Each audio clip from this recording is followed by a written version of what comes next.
react or express my emotions. In our everyday life, if we started to get upset by something someone said or did, we were told, "Get your TRs in." I was supposed to be in control of my emotions at all times, and the courses helped me to do that, even if that meant burying those emotions inside me. Although the TRs seemed to encourage uniformity in our interactions, it was apparent that the adults at the ranch believed taking these courses at such a young age would make us better Sea Org members in the future. We were people who grew up with the technology of Scientology, so our parents and other adults were excited and even a little envious that we were being exposed to this stuff so young. It was almost like a privilege they never had. At 9, our Scientology study period would end. We then had to fill out student point slips, which were essentially point-based progress reports for each day. For example, reading one page of an LRH policy was worth 10 points, and each definition we cleared in the dictionary was 3 points.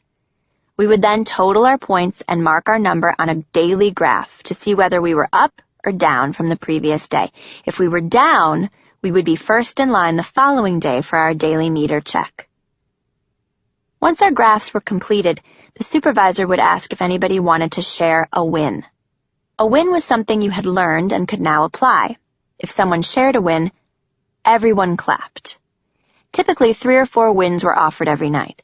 I assumed the purpose of sharing our wins was to show our course mates that there was a lot to be gained by applying Scientology techniques, and you could have a win too if you listened to the church's teachings. Conversely, not having wins meant maybe you were doing something wrong, or that something was wrong with you.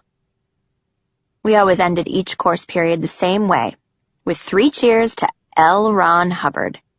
The cheer began when we would all turn and face his picture on the wall.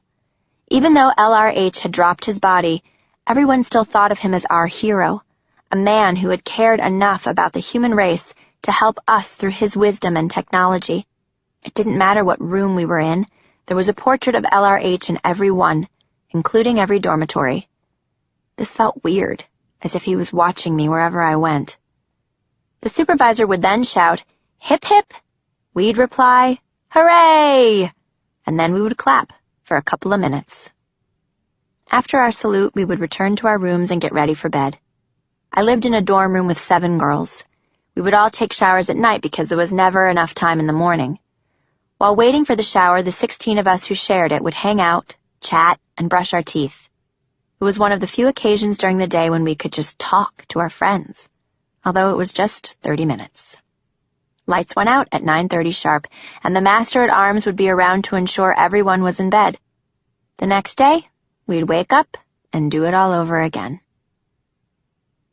Our weekday schedule was the same, with the exception of Thursday afternoons. In Scientology, the week begins and ends on Thursday afternoon at 2, and as part of starting a new week, Thursday afternoons were spent on the tedious job of putting together all of our numerical data for the week, so that our supervisors, who are usually kids themselves, could evaluate our progress. We all assembled in the schoolhouse at precisely 2 o'clock for 2 hours of what we called Thursday Basics. This was when we tallied up our daily statistics from the student point slips, made charts to graph them, and reviewed them ourselves to see if we were improving or declining. Thursday Basics was also when we compiled our weekly statistics for our posts. Every day, we were inspected to make sure we marked our activities on our daily post graphs to reflect what we were accomplishing. In my case, as medical liaison officer, that meant that every day I was being evaluated based on how many healthy cadets I saw. On Thursdays, I'd tabulate the results from these daily graphs. When I emerged from what felt like a mountain of data and weekly numbers, my graph would indicate whether I was moving in a good direction, up, or a bad direction, down. Based on the direction and slope of the graph's line, I had a corresponding condition formula, which was supposed to help me determine how I would improve my post statistics. Depending on what the formula said, I would have to take different steps the following week in order to improve or maintain my statistics. Condition formulas didn't just govern our progress at our posts. They were also integral to evaluating whether we were improving as people. According to LRH, there were 12 conditions, or states of well-being, that were ranked, and Scientologists were always supposed to be trying to improve their condition, since improving one's condition would result in increased happiness, prosperity, and survival. Everyone started in a condition of non-existence, and through the steps laid out in a corresponding conditions formula, a person could improve his condition and therefore his state of well-being.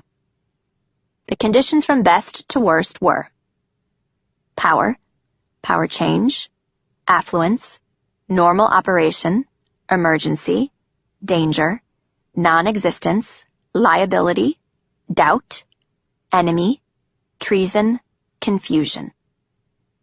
Any condition below non-existence was considered a lower condition and would be treated with varying degrees of punishment. Lower conditions meant you were on the outs with the group, had done something that violated the mores of the group and needed to be corrected. There was often humiliation involved in being in lower conditions. You might have only beans and rice to eat, or be excluded from org awards, or have privileges revoked or reduced. Lower conditions could also be a form of punishment, so as part of the atonement for doing something wrong, you'd get lowered in conditions and then have to work your way up again. Everything from severe backflashing to insubordination or even losing your keys could earn you lower conditions. As medical liaison, I had to graph my weekly progress on a chart. If I showed improvement in my post, my condition would improve as a result. If tons of kids came in sick, my graph might show a downward trend, which would require me to reverse it by applying the formula for the condition of danger. You could also be in different conditions in different aspects of your life. For example, you could be in doubt in your finances and affluence in your health. As a 7-year-old girl, tallying and graphing all these numbers seemed ridiculous and unimportant to me. I was not a perfectionist, and the attention to detail was always stifling. Thinking back on it now, it's hard to believe that we were expected to do this. Not only was the analysis of these numbers wearisome, it was also incredibly time-consuming. It forced us to focus just on numbers and the formulas with little thought about what it all meant. We had to look at the results, draw conclusions, and follow the prescribed next steps. All this work with numbers, statistics, and trends was a fundamental warm-up for our adult lives as Scientologists. The more we grew accustomed to having our life be quantifiable every week, the less likely we were to have a problem with it in the future. Another part of Thursdays was our weekly e-meter checks, which were different from our e-meter checks during academic study. During these checks, we'd wait in line together, and then each of us would sit down and hold the cans. Unlike our daily study meters, no questions were asked. The adult meter checker would simply observe the meter's needle, and depending on the needle's pattern, the reading would either be clean or dirty, pass or flunk. A pass was indicated by a clean needle or floating needle, when the needle rhythmically swept back and forth. While I would often try to think happy thoughts so that I would pass the check, I wouldn't know the results until later in the evening when they were announced in front of the group.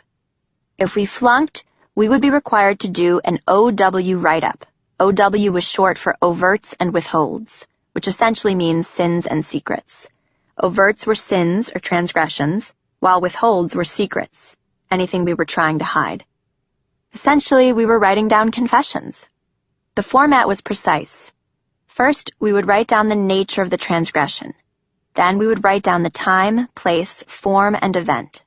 We would keep writing until we had told everything and felt better, at which point we would receive another meter check. The second time we would be asked, "In this OW write-up, has anything been missed?" If we failed again, we had to go back and write more until our needle floated. During Thursday Basics, we also had to write weekly reports for our parents. These were prepared forms with blank spaces for name, date, a spot to show which courses we had completed, whether our stats were up or down, if we had any wins, and anything else we wanted to say. Writing anything negative wasn't a real option. Adults read the weekly reports before they were sent to INT, so complaints would be discovered and treated as nattering. This was true for not only our weekly reports, but our letters, whether they were to our friends, family, or parents. Whenever I received a letter from my parents or anyone, it had already been opened and stapled closed. This happened to other children at the ranch as well. I didn't know what the purpose of monitoring our correspondence was. Perhaps it allowed the adults to make sure we weren't interpolating our parents, who were very busy with their work.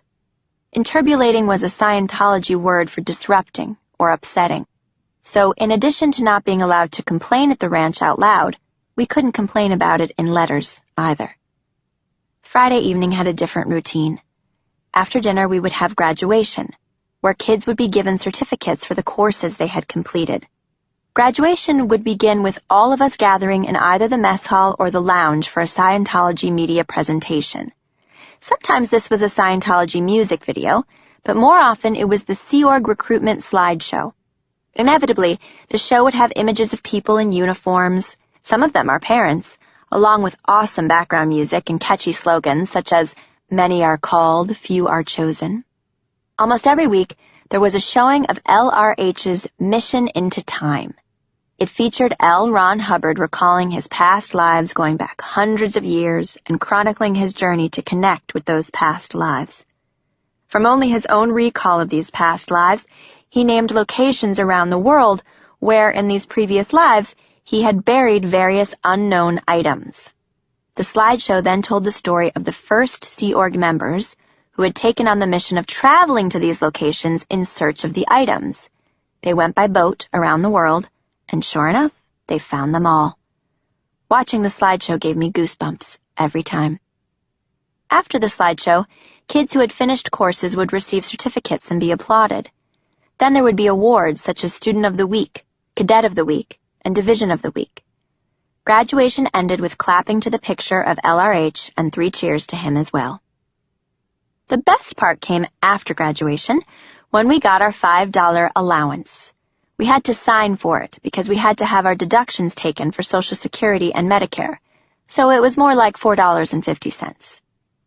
There were also deductions taken for collections toward adult and executive birthday presents for anyone celebrating that week.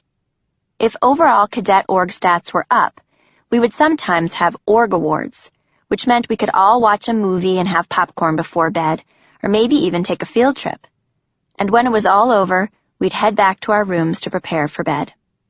Saturday was a no-school day, but we still had to do deck work, which on Saturdays was intense white glove cleaning of our berthings and the buildings. My assignment was the schoolhouse. In spite of the intense cleaning, I liked Saturdays because we were going to be seeing our parents, and Saturday night dinner was now the only time we got dessert, usually chocolate chip cookies. By the time white gloving and inspection were done, it was about 10 in the evening. It was tiring, but leaving for the relative luxury of my parents' apartment was worth working for. Chapter 7. Runaway. With all the work being done, the ranch slowly became a more and more beautiful place. The roads were paved, and the houses were uniformly painted a barn red color with white trim. There were gardens, tree nurseries with pomegranates and apples, beautiful stone walls bordering the property, lush ice plants covering the hills, and freshly mowed sports fields. Eventually, it was hardly recognizable as the arid, dusty earth that it had been when I arrived. At first glance, it was easy to see how someone might have thought this was an appealing place for children to grow up, almost like a sort of permanent summer camp. For me, though, it was hard to appreciate the improvements after all my effort. I no longer enjoyed being at the ranch or being a cadet. The deck work routine felt unbearable, the coursework overwhelming. While the physical labor took its toll, what really stressed me was that we were expected to have the minds of adults. With all of the procedures, information, and responsibilities that filled our heads on a daily basis, there was little or no room for the imagination and whims.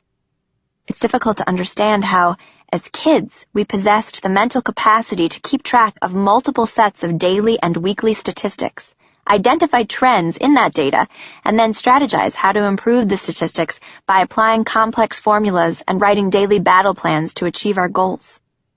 Whether it was being required to sign out for tools, or the fact that every dining room table had its own hierarchy of mess president, treasurer, and steward, every process was rigid and bureaucratic. Cleaning had to be done in a specified manner, which LRH had laid out in the cleaning course. It had policies on exactly how windows and brass must be cleaned, as well as the exact sequence for cleaning a room. Every day, our beds were inspected to make sure we had proper hospital corners, which we all learned to do in a how to make a bed course. Even riding a bike required us to pass a course first. In addition to this tedium and minutia, we had at least 3 areas that we were responsible for cleaning on a daily basis. In the event of fire, intruder, or earthquake, we all had an assigned duty, which ranged from damage control to evacuators, and we were drilled and timed thoroughly every week on these duties. Simply getting time off required an incredible level of accountability. If I ever wanted time off, if, for example, my mom was visiting INT, then I had to request it in a formatted proposal that required me to find replacements for each of my various responsibilities. We would only be granted permission if the requests were every other week, if our statistics were up, and if we were not in lower conditions. If all those things were in order, then my proposal would have to be approved by no fewer than 4 people. The list of duties and procedures went on endlessly, and the result of all this process, paperwork, and regulation was that there were no children at the ranch, only little adults. At special events, we were dressed up in cute outfits and paraded in front of our parents and INT crew to make it seem as though Scientology was creating a normal and joyful childhood, when in fact we were all being robbed of it. Any sense of normalcy that existed did so because we practically were each other's parents, taking care of each other when we were sick, consoling each other when we couldn't sleep, disciplining each other when we acted out, feeding each other meals when we were hungry, and helping each other with schoolwork when we were confused. Yes, we were responsible for our postwork, deck work, academic work, Scientology coursework, and cleaning. But more than anything else, we were responsible for each other. I spent most of my days just trying to keep my head above water, and nights were even worse. I was deathly afraid of the night. Often after lights out, we'd hear coyotes howling outside, and although the doors were closed, I knew that the wilderness wasn't far away. My huge imagination didn't serve me well in the dark. Sometimes I'd wake up in the middle of the night, so scared that I would crawl into bed with one of my friends for comfort. The better nights were when I would dream about having days off with my parents, but even then, I'd have the disappointment of waking up to realize that I was still at the ranch. Reassuring as it was to be closer to my parents, I still missed them terribly. While living with Justin gave me some support, he could also be a big brother in all the hardest ways. For my first several months on the ranch, having him around had been crucial to how I adjusted to life there. By the time I became a cadet, though, he was caught up with his friends and his own struggles on the ranch, and he wasn't always able to, or interested in, making me feel better. He wasn't my parent, after all. Sometimes when I was upset, he would try to help, but other times he only succeeded in making me angrier. I didn't blame the church or my parents for what was going on at the ranch. Instead, I blamed the adults who I thought were treating me poorly. If I could just tell other people what was going on, I was certain that things would change.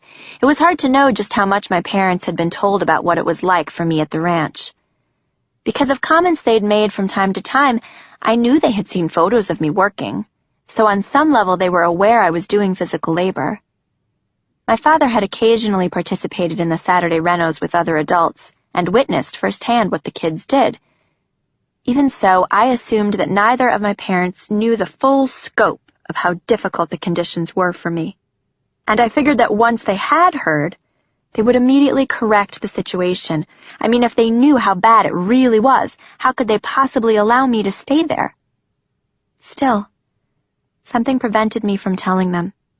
As much as I wanted to tell them the truth, I was hesitant, not because I was afraid of getting in trouble, but because I was terrified that the problem wasn't with the ranch, but with me.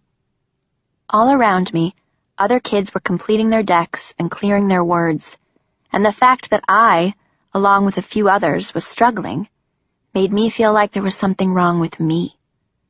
I had no one around me to reassure me or to tell me that kids weren't meant to do work like this.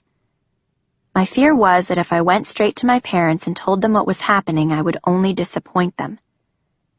I didn't want to let them down, so I did the only thing that made sense to me.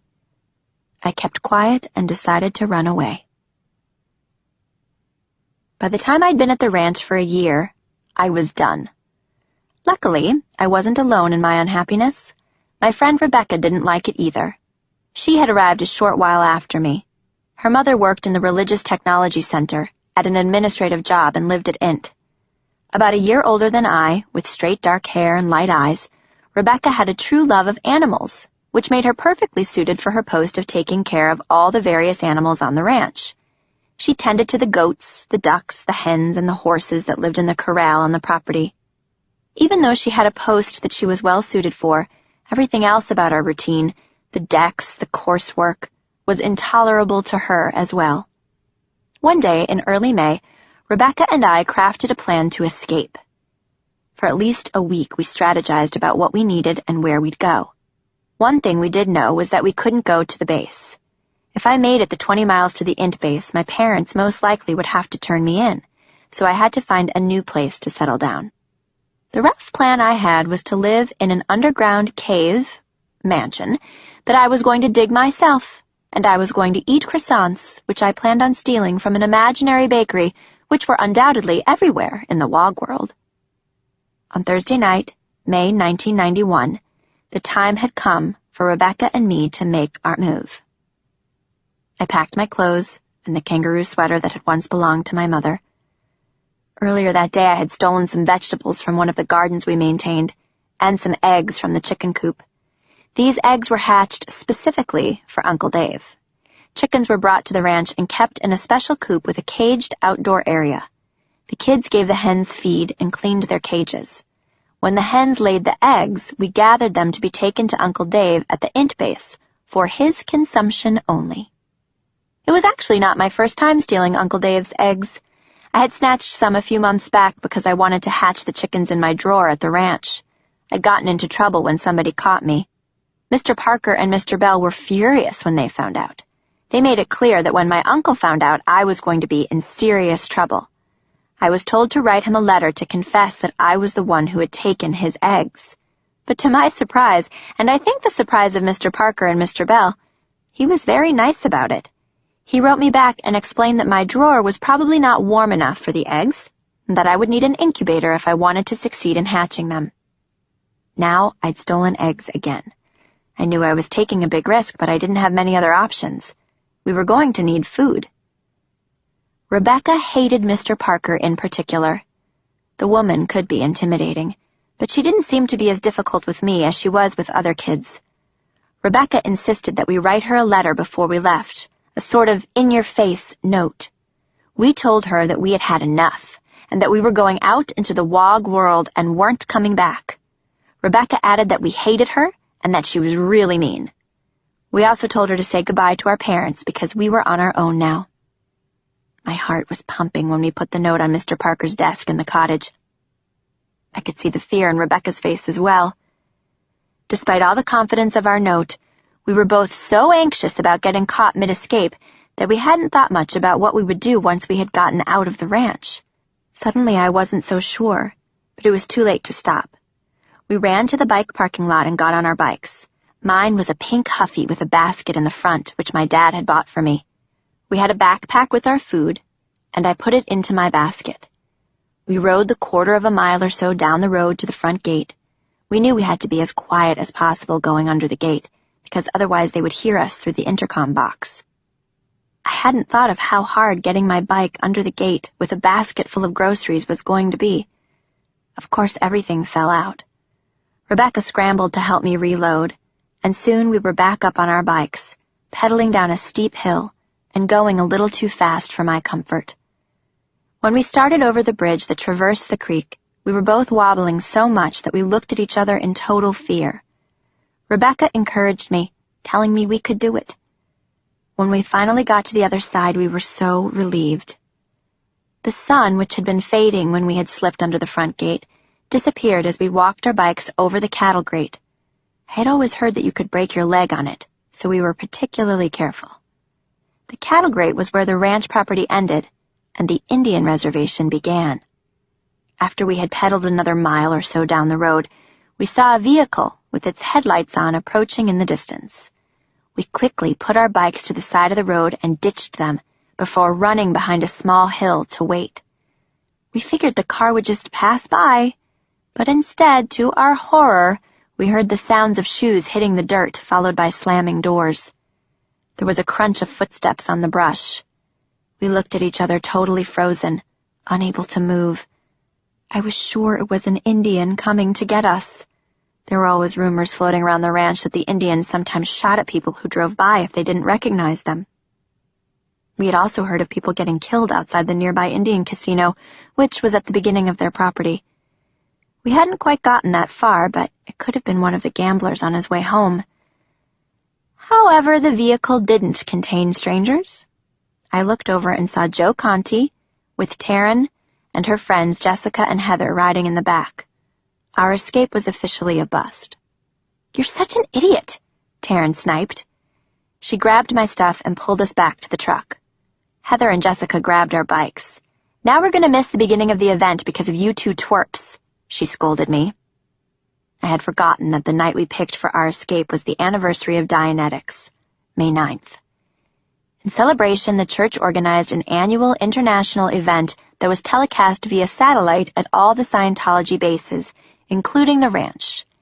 Taryn, Jessica, and Heather had been rushing back to record it for everyone at the ranch. Having to track us down made them miss the beginning, which was the best part, since it usually featured performances by dancers or singers. Now, not only would Rebecca and I be in trouble for trying to run away, but we would have to be accountable to everyone who had missed the opening performance. Rebecca had tears running down her face, and I was feeling sick to my stomach as we rode back to the ranch in the bed of the truck. We were freezing cold and surrounded by all the bigger girls, as the sharp turns of the winding road threw us from side to side. Someone opened our backpack and pulled out the carrots I had taken from the garden, as well as the eggs stolen from the coop. All at once they broke out laughing in unison and started shouting belittling questions, which they had no intention of letting us answer. "Were you going to survive on carrots and raw eggs?" one of them asked. "Where were you planning on going?" another one asked. "Into the wog world, away from all you meanies," I shouted. I didn't understand why nobody was taking us seriously. I had fully intended to be in the wog world by now.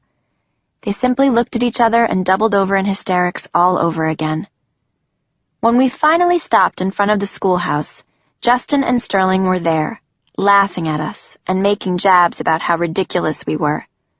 I would have been infuriated by the teasing had I not been so terrified about what was in store for us from Mr. Parker. She was inside the schoolhouse, and I quickly learned that the staff had known we were escaping before we had even reached the front gate. Mr. Parker was angry and quite disappointed. She yelled at us for a bit and said we were both assigned lower conditions and would be starting with our amends first thing in the morning. The punishment was actually mild compared to what I expected, but I hated lower conditions. We were assigned liability, which meant we had to make amends. With liability, each group member had to sign a piece of paper that he or she had accepted you back into the group. If the majority didn't agree, you would have to do more amends until there was a consensus. "If you even attempt to run away again, your penalties will be doubled," she threatened. Rebecca's punishment was harsher than mine. In addition to the lower conditions, she was demoted from the rank of cadet to child for several weeks. I knew that it was unfair that she had gotten a worse penalty than me, but I wasn't about to question it. Taryn didn't let it go, though, calling me a spoiled brat for getting off easier than Rebecca. Rebecca and I went to bed too ashamed to talk to each other or anyone else. When I woke up in the morning, I was so anxious that I couldn't stop projectile vomiting. With breakfast, it only became worse. My friend Eva was worried, but Taryn wasn't the least bit concerned. "Well, look what you pulled in," she said matter-of-factly. Pulled in was a Scientology concept whereby if you did something bad, you would pull in or have something bad happen to you. Pulling in was kind of like karma, the difference being that pulling in was guaranteed if you did something wrong. The idea was that you, the Thetan, caused something bad to happen to you in order to punish yourself for the wrong you had committed. Mr. Parker echoed Taryn's sentiment on that as well, telling me, "Don't think because you are sick you can get out of doing amends." All I wanted was to be able to keep some food down. I had never had anything like this happen to me before. Rebecca and I were assigned to work with Mr. Kathy Morrow, separated from the group.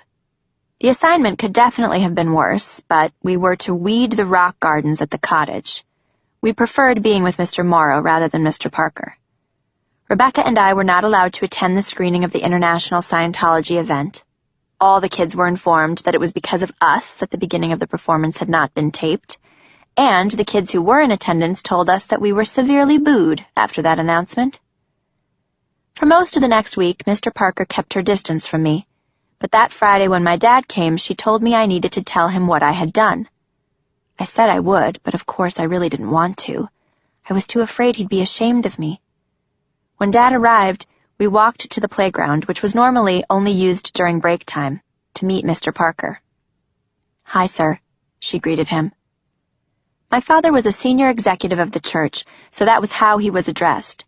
To me, it was always weird to hear other adults call my parents sir, because it seemed like they were the boss of everyone. "Did Jenna tell you what happened this week?" Mr. Parker asked Dad. My father was clearly baffled. "What is she talking about, honey?" he said to me. I couldn't keep myself from bursting into tears.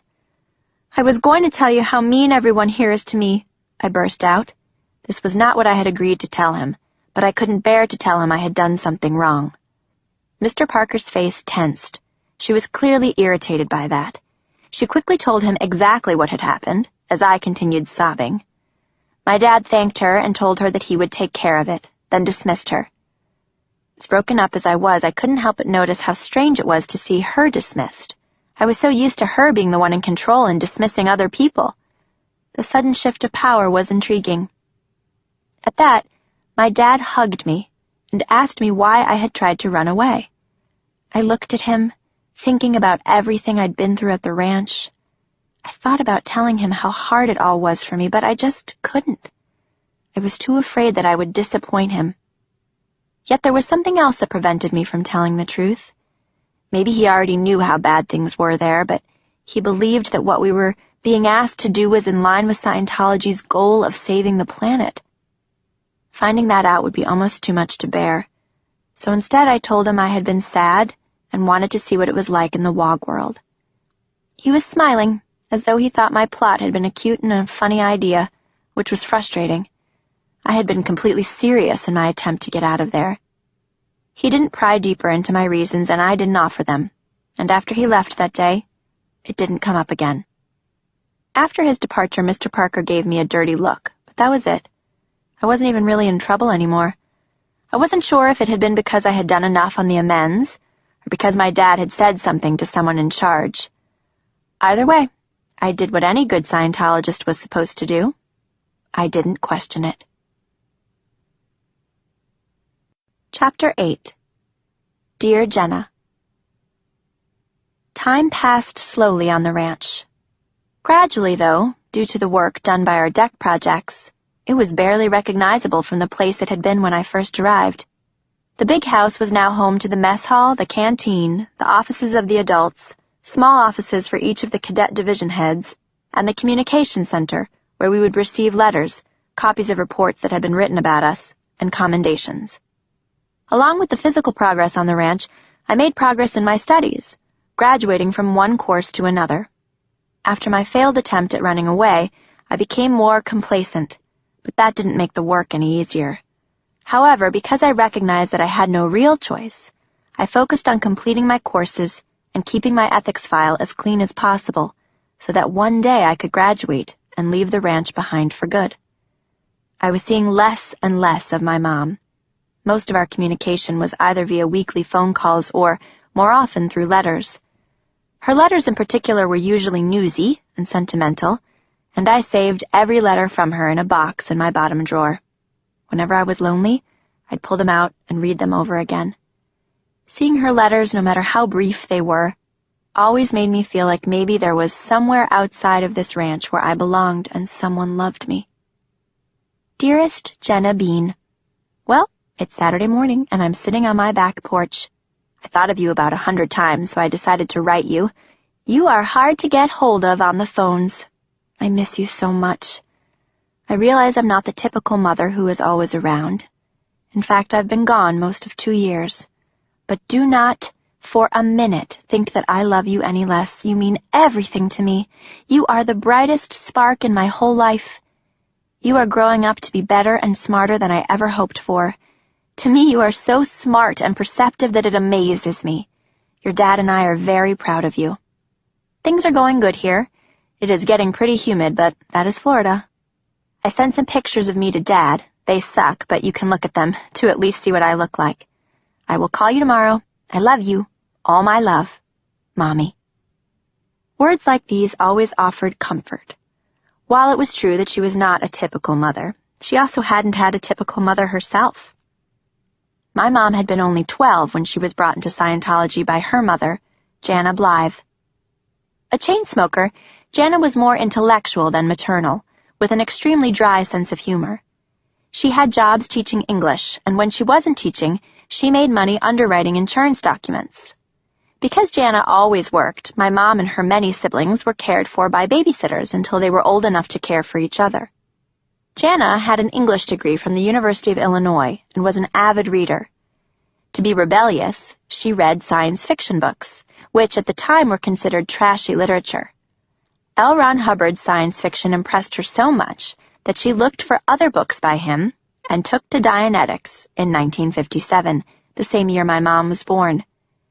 After reading Dianetics, Grandma Jana started using the New Age healing techniques outlined in the book on all 9 of her children: Griffey, Jennifer, John, Mickey, my mother, Teresa, Mary, James, and Sarah. The family was very poor, and by using Dianetics, she seemed to save a lot of trips to the doctor. Jana loved the rational approach that it offered, as well as the fact that it seemingly put people more in control of their lives and helped them to deal with the past, regardless of how old or young they were. For years, her casual use of Dianetics was just that. Then, one day in 1969, she saw a copy of the book displayed in the window of a Scientology mission and went inside. From then on, she was hooked. She began taking classes at the mission, and 2 years later she, along with my Grandpa Bill, decided to move the Blythe family to Los Angeles. There, the entire family joined the Sea Org and took up residence on the Sea Org ship called the Excalibur. It didn't take my grandparents long to see that the level of commitment that the Sea Org demanded was substantial. After only a few months, they decided it was not for them. My grandfather in particular didn't like the accommodations provided for his children, including the fact that everyone had to sleep on mattresses on the floor. As Bill and Jana prepared to leave, they were surprised when my mom told them that she had no desire to leave with them. She loved that in Scientology, children were treated like mini adults with lots of responsibilities but also respect. More than that, though, she was part of a worldwide movement that was gaining momentum. Dianetics and Scientology were so new to the spiritual landscape that they were barely older than she was, and she was growing up alongside them.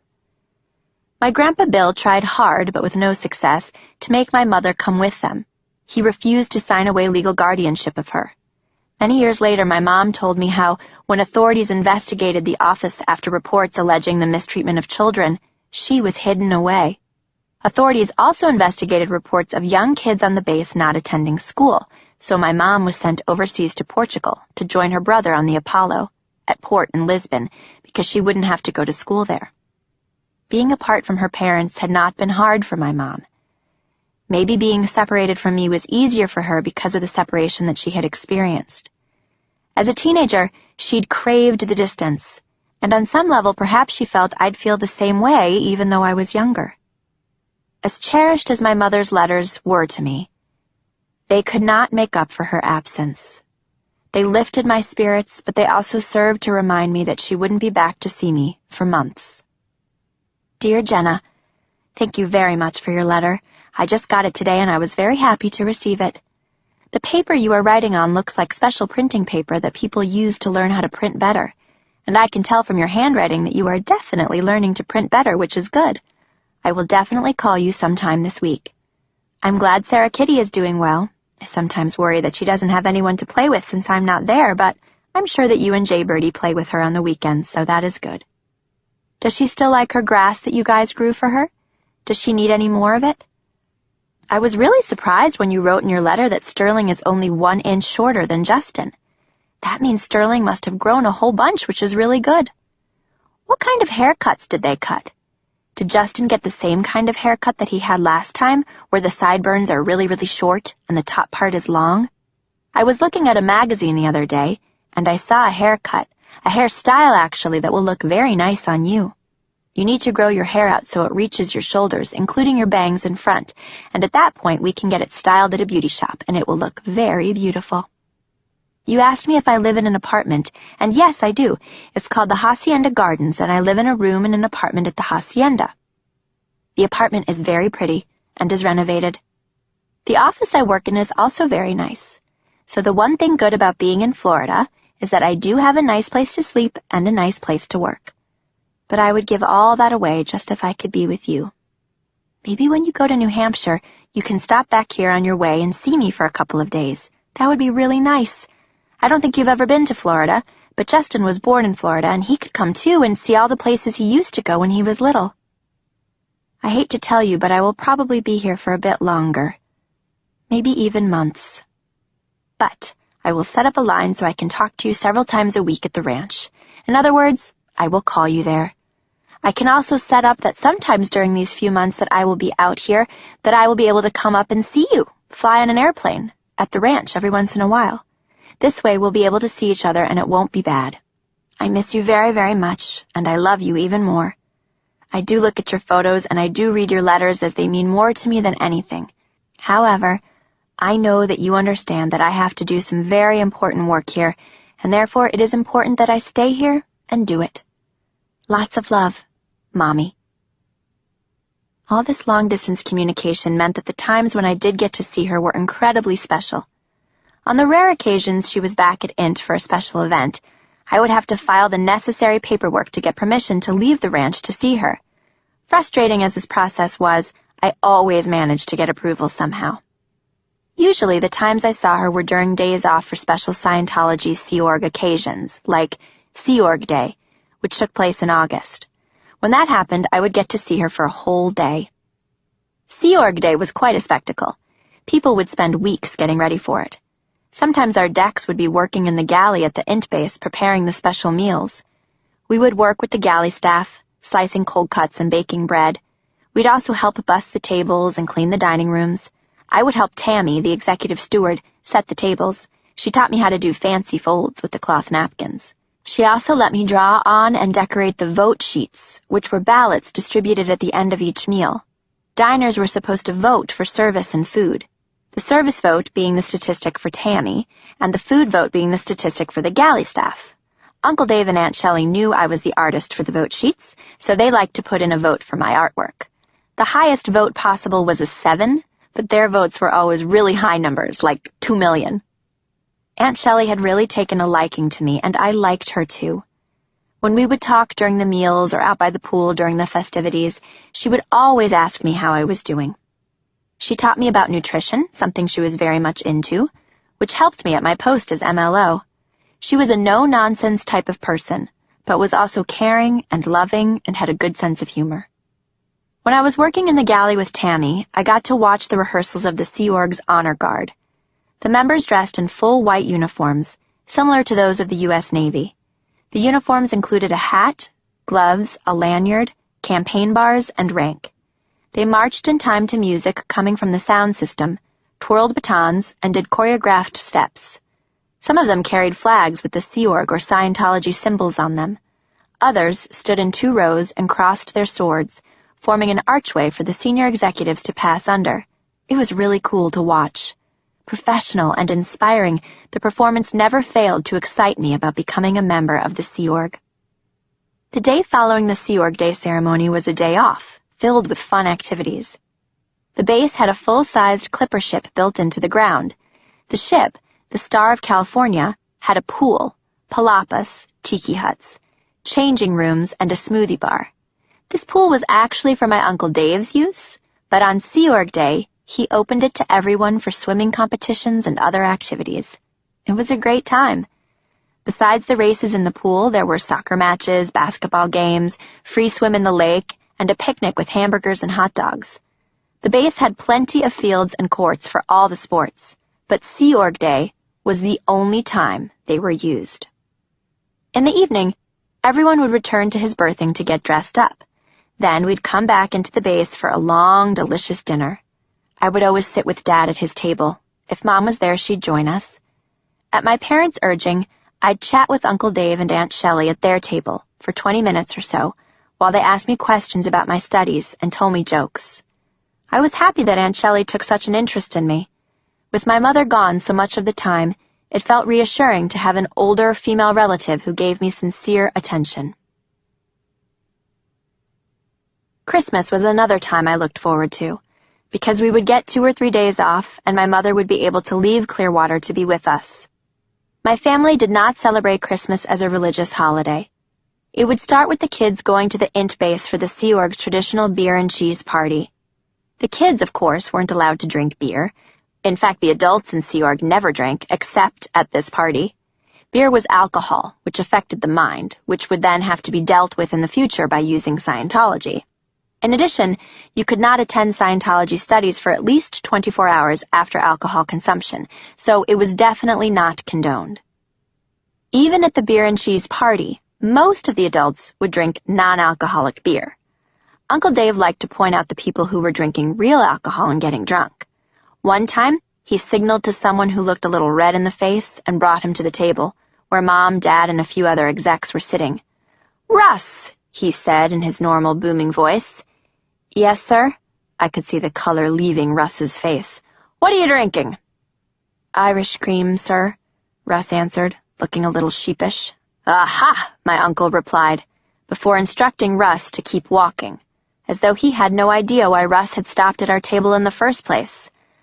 "Well, I really missed his withhold," Uncle Dave then exclaimed, and the adults agreed in unison. I could tell it was a demonstration of power. "How many people do you think are actually completely shit-faced right now?" Uncle Dave asked. Then he remembered that I was at the table. "Oh, sorry, Jenny," he said, turning to me with a huge smile. He usually called me Jenny instead of Jenna. It was more familiar and what my brother called me as well. "I shouldn't say that bad word," he said apologetically. "Do I owe you a quarter for cussing?" he asked. I told him he didn't. We swore like sailors at the ranch.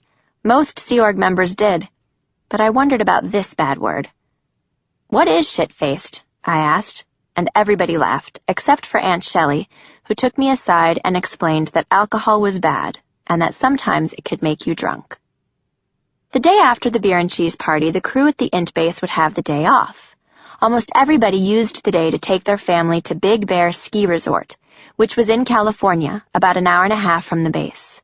Most people took buses hired for the trip, but we would drive up separately because my dad had a car. Not many crew members had cars. My dad had his BMW, and Uncle Dave had a Mazda RX-7. I had no idea why people were really impressed with that, but they were. My dad loved his red BMW to the point that at times I thought he loved it more than he did me. Once I even asked him if that was true, and he seemed quite offended by the question and assured me that was not the case. At Big Bear, our family would often spend the night at a place much nicer than where the rest of the staff was staying. Once, when I was 9, we stayed at a huge house in Arrowhead with a ton of rooms, a loft, and an indoor jacuzzi. The kids got to sleep in the loft. Lots of my Scientology relatives on my dad's side were there. Uncle Dave and Aunt Shelley, my dad's father, Grandpa Ron, and his wife Becky, my parents, and a man I called Uncle Bill. He was not really my uncle, but he and my dad had been good friends since I had been little, so I called him Uncle Bill.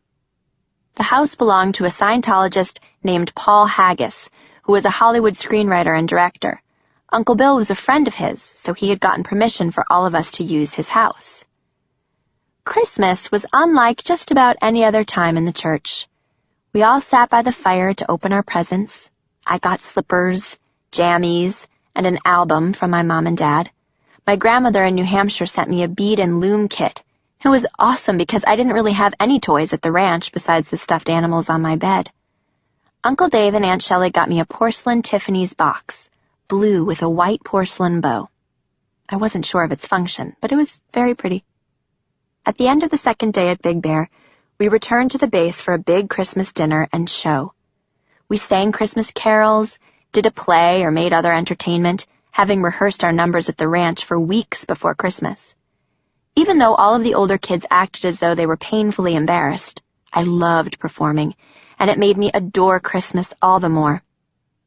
After the show, the crew would have a dance party. Sometimes Aunt Shelley and Uncle Dave would sit on the side to watch people.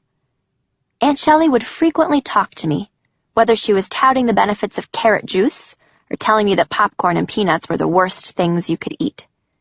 She would ask about my schooling and tell me that I needed to clear my misunderstood words, because that would help me finish my courses sooner. She was interested in my school progress, more than most people were.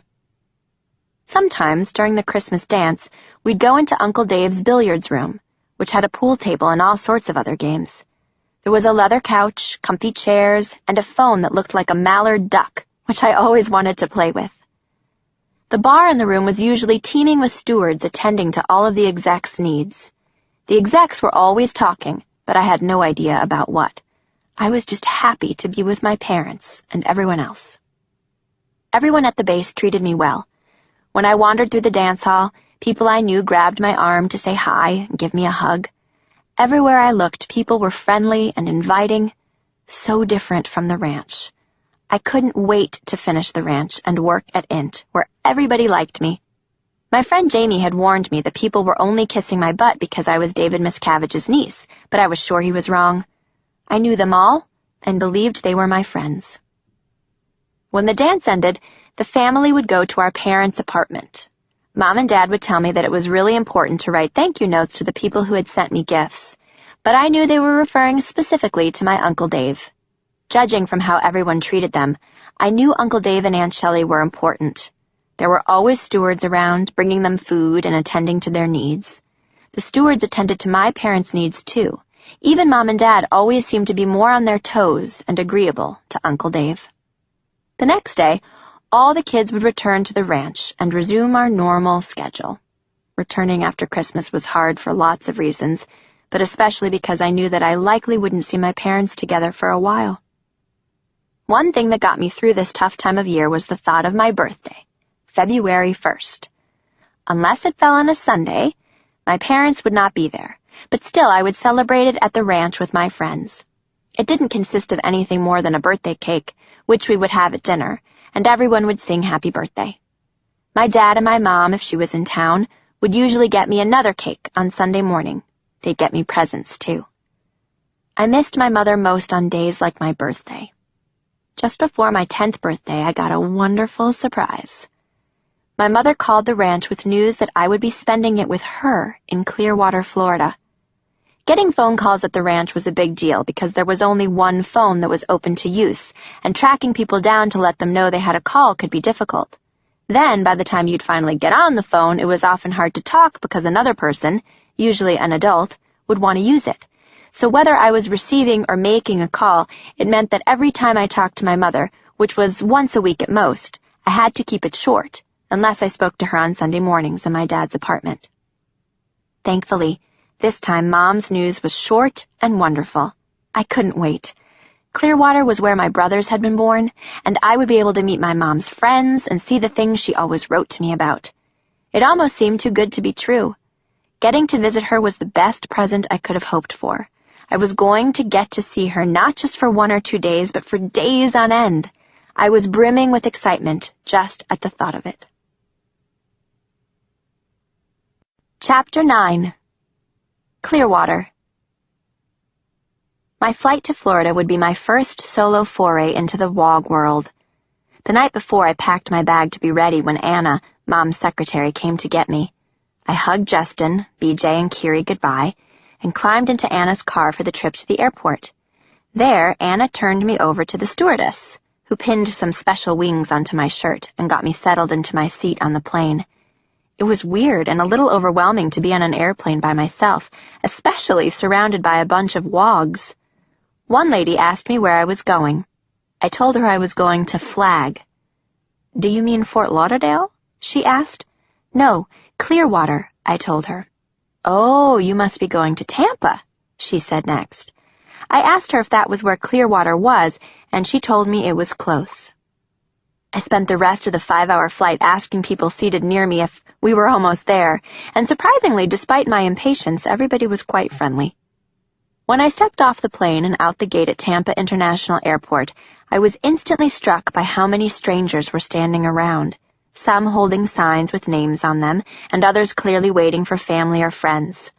I didn't see anybody waiting for me, and the prospect of trying to locate my mother in this crowd of unfamiliar faces was frightening.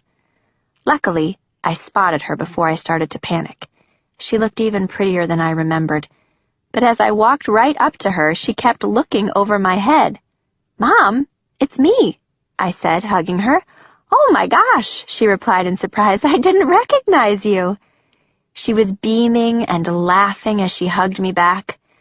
As I took in the aroma of the floral-scented shampoo she always used, a huge wave of relief swept over me. 3,000 miles from the ranch, I was home because I was with my mom. My mom had brought a guy named Tom to the airport with her. She had always been nervous about driving, and since the airport was outside of her usual driving routine, Tom's role for the day was to drive. Having grown up in the Sea Org, she was used to taking their buses and transportation. Generally, cars were unaffordable to Sea Org members, especially when the cost of insurance and gas was considered. The only people who had cars were those who had bought them before they joined the Sea Org or had some other income source, or the very few who were assigned Org cars as a privilege for their post or duties. My mom had an Org car, a gold Honda sedan. Mom had mentioned Tom and his wife, Jenny, during our weekly phone calls. She had known them for a long time, and they both worked for her. She had described Tom as an incredibly nice guy, who was also a real kid at heart. I quickly learned what she meant by that assessment. During our tram ride to the main terminal, he wanted us to try standing without holding on to the poles as the tram sped between stops. From that alone, I decided that he was all right by me. Outside the terminal, the Florida humidity hit me for the first time. I was mystified that anyone could get enough oxygen in the thick air. As soon as we got in the car, Tom turned on the AC and saved us all. Mom lived in Hacienda Gardens, a pink Spanish-style apartment complex on North Saturn Avenue, where she had her own apartment and a cat named Poncho. The palm-lined complex had 8 buildings, a pool, and a canteen. We drove up to the L block where her apartment was located. Inside, I noticed a security person sitting across the way from her apartment door, as if he were her personal bodyguard. When he saw my mother, he waved. "Hi, sir," he said enthusiastically. "Hi, Bruce," my mom replied before entering her apartment. Inside, a teenage girl greeted us. She was wearing a blue uniform, the kind my mom and dad usually wore at the int base. Dark blue pants, light blue long-sleeved shirt, a stiff collar, a tie, and a name tag.